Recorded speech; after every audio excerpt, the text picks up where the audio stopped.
prefer her in roles where she's snarky Six and frames sketch. sarcastic rather than a power-hungry maniac, but she's still decent enough in this film. Excuse me. Best role on LaBeouf was in Transformers. Shia LaBeouf, on Good the other job, hand, you is better perfect in his thank role you. because I feel like he's just playing himself. The seduction scene between Claudio and WoW Platinum is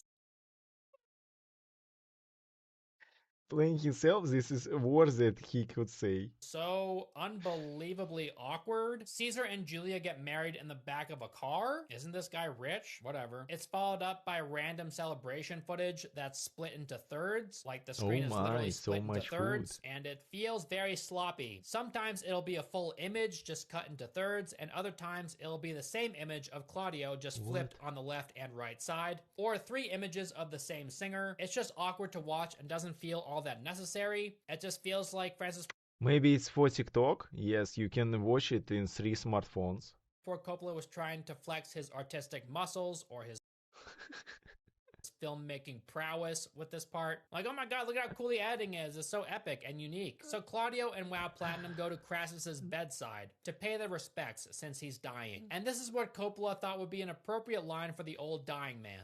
What do you think of this boner I got? Now this is cinema. It turns out his ridiculous boner was actually just a toddler's bow and arrow. It looks like the same exact type of bow and arrow that would fire miniature plungers to stick onto walls. He fires this comedically tiny arrow with it. He shoots it at WoW. It's strangely strong for some reason. This teeny little bow. And the fact that they made him use a bow instead of like a crossbow is This old man is so cute. How he could be evil? Look at his small bow. Look at him. Such a Cupidon. so funny because an elderly Such a dying Cupid. man wouldn't have the strength to pull back a bowstring, especially The one strong enough to Pinterest kill good somebody. and proper. He fires another arrow into Claudio's asshole Stop as he Pinterest tries to people, flee. Itzy. Make that 2.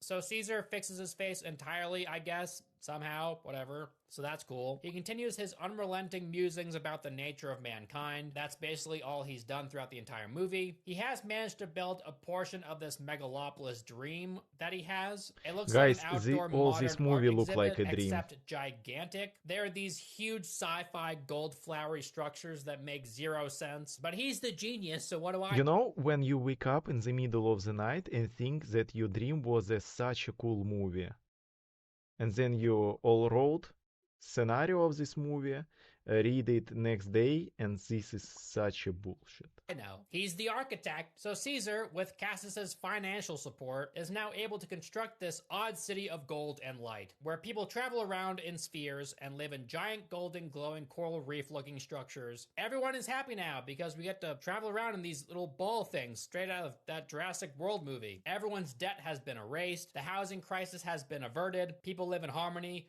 capitalism is on its way out, somehow, which makes no sense. This doesn't make sense.